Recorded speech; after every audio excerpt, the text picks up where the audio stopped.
Bonjour à tous. Alors déjà, si vous regardez bien les statuts de ma chaîne, vous devez savoir normalement que hier je n'ai pas fait de vidéo alors que c'était un jour où je devais parler des lanceurs spatiaux. Alors déjà, si j'ai pas fait les lanceurs spatiaux, c'est parce que depuis ces temps-ci, je commence à jouer à un jeu qui est en lien avec l'espace et que j'apprécie de plus en plus, c'est KSP pour Kerbal Space Program. Alors, on va commencer à parler sur ce sujet et du pourquoi j'ai pas fait de vidéo. Alors déjà, on va déjà parler de qu'est-ce que c'est KSP. KSP, c'est déjà un petit jeu qui est aujourd'hui qui est un peu vieux, qui bon voilà, avec quelques petits shaders, on peut modifier les textures du jeu, qui même aujourd'hui avec des certaines mises à jour sans shaders, c'est du coup maintenant avec les mises à jour de textures, bah maintenant c'est comme s'il y avait des shaders en fait, c'est ça le truc. Et du coup, bah, ce que j'ai à vous dire, c'est que ce jeu est plutôt bien foutu, mais c'est un peu des fois de la merde. Parce que, je vais vous l'expliquer dans 2 secondes. Alors déjà, ce qu'il faut savoir, c'est que KSP, c'est un jeu tout simple, tout con, où en gros, on doit construire des fusées nous-mêmes et les envoyer dans l'espace, envoyer nos carbonautes. Donc les carbales, c'est des êtres qui habitent sur la planète, hein, c'est pas la Terre qui a été refaite, hein, c'est une autre planète qui abrite la vie avec d'autres êtres, non, d'autres personnes qui sont d'autres êtres vivants d'une autre espèce et qui en gros ont une grosse tête carrée, hein, c'est pas Minecraft, hein, non, c'est vraiment une grosse tête carrée, non pas vraiment carrée mais elle est un peu ovale, et puis et puis après le reste du corps il est plus fin que la tête, hein, ça c'est un peu bizarre. Et du coup, bah, je joue à ce jeu, hein, je m'en fous de ce qu'ils peuvent ressembler les carbonautes. Moi, c'est juste pour le fun. Mais surtout que dans ce jeu, je vais expliquer un peu les concepts les concepts de ce qu'il y a là-dedans. Alors déjà, normalement, ce jeu normalement a été créé par Squad, une entreprise mexicaine. Et ils ne m'ont pas payé pour vous dire ce qui suit. Donc en gros, autour de l'étoile Kerbal orbite une petite planète étrangement similaire à la Terre qui s'appelle Kerbin. Du coup, à sa surface vivent les Kerbal. En gros, comme j'ai dit, des petits hommes verts avec une grosse tête carrée et qui n'ont qu'une obsession, la Lune et l'espace en général. Il met donc en place un programme spatial, le Kerbal Space Program, avec le fer de lance le KSC, le Kerbal Space Center. Et non, c'est pas le Kennedy Space Center, mais ça s'appelle comme ça. Puisque Kerbal, ça commence par un K, et Kennedy aussi.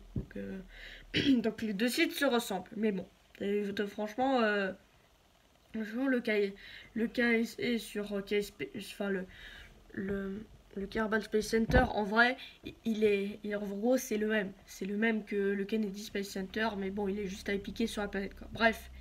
Et du coup, bah, c'est tout, j'ai rien à dire. À partir de là, vous devez décider du programme comme bon vous semble. Vous pouvez construire les vaisseaux que vous voulez et explorer les astres que vous voulez. Mais attention, la physique du jeu ici met à sa place. Et du coup, bah, la physique du jeu peut parfois très bien vous emmerder et parfois faire exploser carrément la fusée.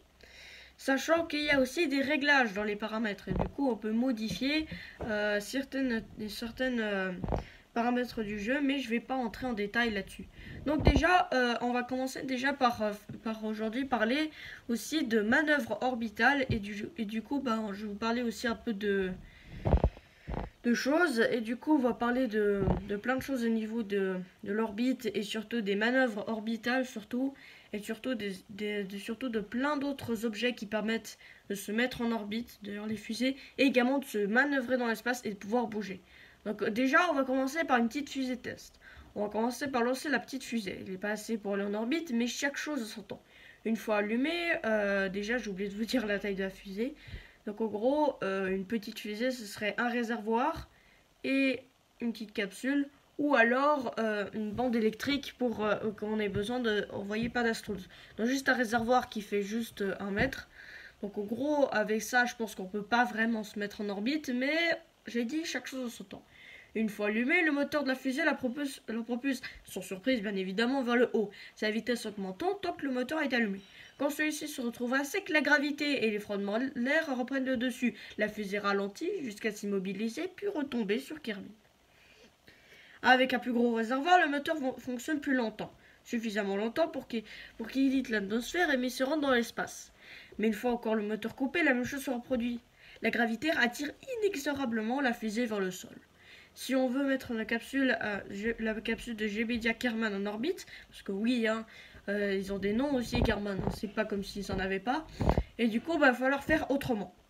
Avec un peu plus de carburant, tentons ce coup-ci, après le décollage, d'orienter la fusée à 45 degrés par rapport à l'horizon.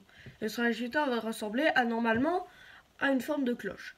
La fusée, en effet, elle fait une trajectoire ovale, mais là encore, elle retombe sur Kerbin. Donc il faut savoir un truc, c'est que dans l'espace, normalement, dans les orbites, il existe des points. Et non, je parle pas des points au crayon que tu fais à l'école pour faire tes dessins, non, c'est plutôt des points d'altitude. Les points d'altitude servent à dire quel est le plus haut et le plus bas. Le plus haut s'appelle l'apoapsis et le plus bas est le périapside. Et en gros, c'est vous qui décidez à partir du choix du moteur que vous voulez et la poussée dont vous voulez de mettre à quelle altitude vous voulez. Par contre, il faut être au-dessus de 100 km parce que sinon, des particules d'air vous freineraient comme lorsque vous êtes sur Terre, hein, quand vous courez, quand vous lancez un avion, quand vous lancez des objets, ça freine l'air. Bon, ici, c'est plus fort parce qu'il y a plus d'air. Dans l'espace, il y a encore un tout petit peu d'air. Et au bout des mois et des semaines, ça va freiner les grandes structures et vous pouvez très facilement retomber sur Terre. Et du coup, après, à l'altitude que vous voulez, au-dessus de 100 km, et si vous arrivez à l'apoapside et vous décidez de rallumer votre moteur, vous allez gagner en vitesse. La fusée va en effet continuer à tomber, mais son point de chute sera plus loin. Et si vous laissez votre moteur allumé suffisamment longtemps, voilà ce qu'on appelle une orbite. Donc en gros, c'est une trajectoire ronde, comme la trajectoire que la Lune fait autour de la Terre, et que également la Terre tourne autour du Soleil. Et dans le jeu, c'est pareil. Et du coup, en gros, comment ça se fait que c'est en orbite? En fait, le truc, c'est que l'objet ou le satellite continue à tomber en permanence.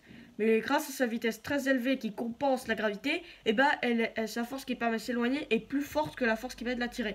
Donc elle va rester sur la même trajectoire autour de la Terre sans qu'on ait besoin de rallumer notre moteur et de consommer la moindre énergie. En effet, au début, j'avais dit que en dessous de 100 km, c'était un peu impossible. Mais en vrai, c'est possible. Parce qu'en vérité, c'est en effet possible en vrai. Ce serait qu'en gros, régulièrement, on devrait rallumer notre moteur. Mais en effet, il faudrait des quantités de carburant un peu plus énormes si on veut tenir quasiment un jour. Car à chaque fois, l'air nous freine à chaque fois. Donc c'est un peu chaud. Du coup, moi, j'ai fait un peu l'erreur de mettre des satellites en dessous de 100 km. Et du coup, ce qui est arrivé, qu'au bout de 3 heures de jeu, il y a mon premier satellite que j'ai mis en dessous de 100 km. Et ce gros bâtard, il est retombé sur Terre. Alors déjà, donc, si j'avais rajouté du carburant, il aurait peut-être pu aller plus loin, mais bon, passons. Et du coup, maintenant que vous êtes en orbite, il va falloir vous déplacer. Alors déjà, comment faire pour se déplacer? Si vous utilisez des gouvernes, c'est inutile. L'air, il n'y en a plus. Donc, c'est un peu rare, très très rare, mais bon, on meurt direct dans l'espace. Tu l'attrapes, t'es mort, t'es dead. Donc, tu peux déjà dire bye bye aux ailerons. Alors déjà, du coup, il y a deux moyens de se déplacer. La première, c'est d'utiliser un gros gyroscope que tu as placé à ta fusée pour se diriger. Un gyroscope garde toujours le même axe de rotation. Donc, si on essaie de le tourner, il ne bouge pas. Et c'est nous qui tournerons à la place. Ce système consomme de l'électricité et il permet juste de se tourner sur soi-même, ce qui est déjà pas mal. La deuxième solution, ce sont les moteurs RCS dont j'avais parlé sur la vidéo de la Saturn V. En gros, ces petits moteurs peuvent même se diriger, voire même se déplacer dans une petite direction. Mais ils consomment du carburant, et le carburant, on a une quantité limitée. À partir de là, si on fait rien, notre recherche des médias est condamnée à tourner autour de Kerbin pour l'éternité, ou jusqu'à ce que ces réserves d'air s'épuisent et qu'il meure d'asphyxie. Il va falloir donc envisager de le faire rentrer. Instinctivement, on pourrait imaginer de mettre la fusée droit vers Kerbin et de rallumer le moteur. Mais vu qu'on vole déjà à plusieurs milliers de kilomètres heure, on va juste changer un tout petit peu la trajectoire et on ne rentrera pas pour autant dans l'atmosphère. Par contre, si on oriente le moteur dans le sens inverse à la marche et qu'on allume notre moteur, on va ralentir. Oh, pas énormément, mais juste assez pour qu'on commence à retomber à la surface de Kerbin. Notre fusée va toujours à plusieurs centaines de kilomètres heure. Mais si notre trajectoire entre dans l'atmosphère, la friction de l'air finira le boulot et on finira par tomber à la surface de Kerbin. Le problème, c'est qu'en utilisant l'air pour freiner, on va fortement échauffer le vaisseau. Donc vaut mieux emmener avec nous un bouclier thermique. Juste au cas où. Revenons en orbite. Je lui ai dit, le point le plus haut de notre trajectoire, c'est l'apoapside. Quand il existe, le point le plus bas a aussi un nom. C'est le périapside. Le meilleur moyen de changer l'altitude de l'apoapside, c'est d'aller au périapside. Et le meilleur moyen de changer l'altitude du périapside, c'est d'être à l'apoapside. En gros, si on veut changer si on veut changer du point, c'est d'être à l'opposé de celui qu'on veut atteindre. Et du coup, aujourd'hui, on va aussi apprendre les systèmes d'amarrage. Du coup, le but de cet amarrage est donc que moi, je n'arrive jamais à faire sur KSP et je dû en faire 30 fois parce que je suis un glandu, je suis une merde.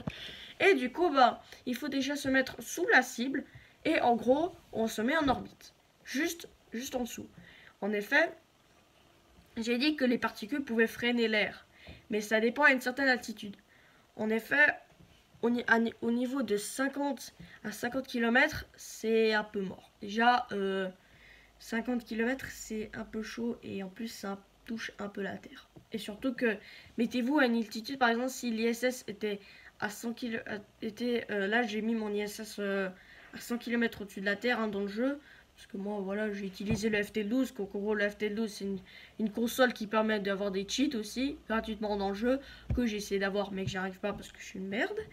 Et du coup, en gros, grâce à la FTL12, j'ai pu mettre la station en orbite. Parce que oui, j'ai dit que je savais pas faire les dockings, et l'ISS a été monté grâce au docking. Donc moi, je sais pas faire ça, et du coup, je l'ai envoyé en un seul morceau grâce au FTL12. Mais c'est pas ça le sujet. Alors du coup, j'ai dit qu'il faut se mettre en dessous de la cible, genre 1 ou 5 ou 6 km en dessous. Et du coup, le but c'est de se rapprocher de plus en plus de l'orbite pour que ça soit quasiment dessus.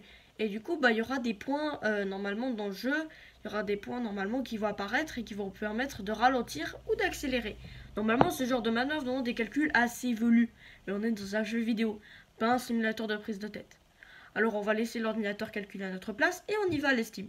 Une fois sur cette trajectoire et qu'on ait modifié les trajectoires et qu'il est bien sur la trajectoire de l'ISS, il ne reste plus qu'à attendre et qu'elle vous dépasse et qu'ensuite elle se barre. Mais vous n'allez pas la laisser se barrer. Et non, vous allez essayer de se rapprocher de sa vitesse et vous allez essayer en effet grâce à essayer de rejoindre sa vitesse et en gros grâce au moteur RCS vous allez vous mettre en orbite. Enfin, vous mettre en orbite, c'est plutôt se docker.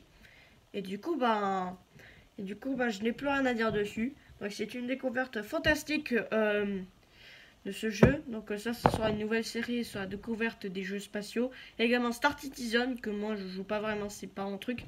Mais je préfère KSP parce que ça s'assimile plus la réalité. Alors, en attendant de nouvelles vidéos, soyez guidés et cherchez la vérité.